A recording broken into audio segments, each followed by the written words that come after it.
elles découlent toutes du scénario, bien sûr.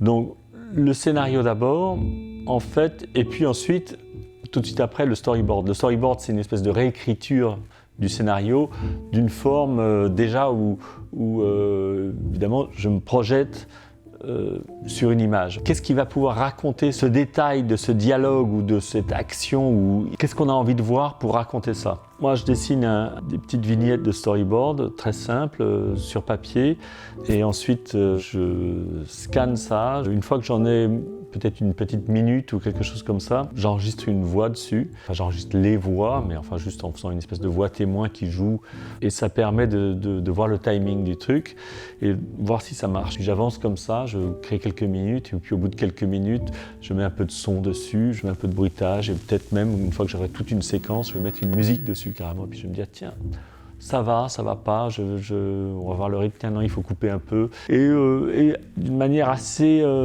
très agréable, le film peut se construire comme ça dans son intégralité, par séquence, partie, et puis l'intégralité du film. Pour ce film, donc on a envisagé à ce moment-là le tournage avec acteurs, donc de l'action qui est décrite par ce storyboard, mais juste auparavant, avec Julien Demann, lui a préparé des espèces de plans pour créer la géographie, enfin l'architecture, disons, des lieux, pour que les gens au tournage se disent « Ah ok, il va y avoir un canapé ici, il va y avoir une table là, etc. etc. » Donc on donne tout ça à une micro-équipe d'éco qui était donc à Montréal, et qui se font un espèce de plan de tiens, on va avoir un mur ici, on va avoir un truc là, on va avoir une table là. Puis il y a des éléments de perspective dessus, donc on met des espèces de bandes quadrillées qui permettent d'avoir une notion de l'espace un petit peu plus précise. Donc ensuite, le film est monté, si ce n'est que c'est un montage, c'est un peu particulier parce qu'on monte un film où il n'y a pas de décor, donc c'est vraiment un peu austère. Mais c'est intéressant parce que ça permet de se concentrer juste sur le jeu. Pendant que ça c'est en train d'être fait, tous les décors sont en train de commencer à être fabriqués. Et une fois que le film est monté, on peut se lancer tout de suite dans l'animation. L'animation donc se fait, c'est un système un petit peu particulier. J'avais déjà fait une espèce de bible graphique et une bible pour les personnages.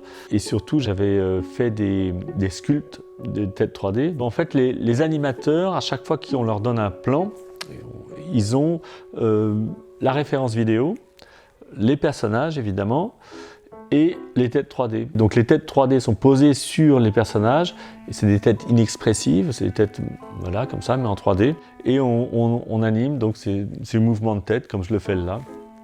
Une fois que ça c'est validé, il peut passer à l'étape suivante, qui est l'étape la plus importante, qui est l'étape qu'on a appelée donc des expressions, où là, l'animateur va regarder sur un écran, il va regarder comme ça ce que l'acteur est en train de faire, comment il bouge ses sourcils, ses yeux, sa bouche, enfin tout ce qu'il va faire. Et il va essayer de transposer tout ce qui se fait là sur son personnage.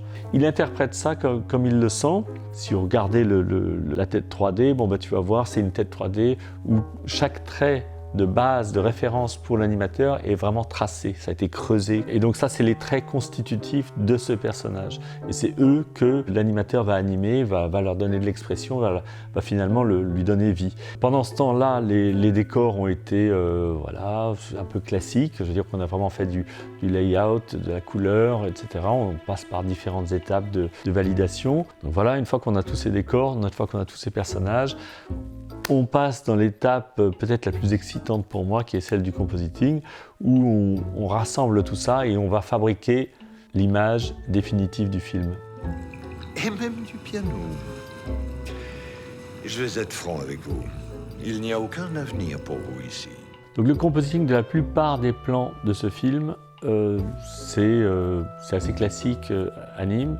Donc c'est simplement, on prend tous nos personnages et il y a différentes layers, il y a différentes textures, donc il y a le trait, la couleur. Donc moi j'ai beaucoup de plaisir, une fois que le compositing est fait, à remettre une espèce de couche encore finale là-dessus, où je vais changer un petit peu la lumière, on va changer peut-être le grain, si on en met ou pas.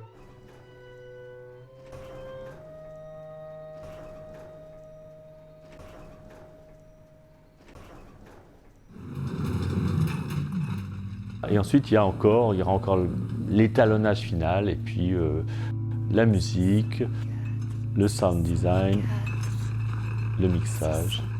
Puis quand on sera là, on sera très content.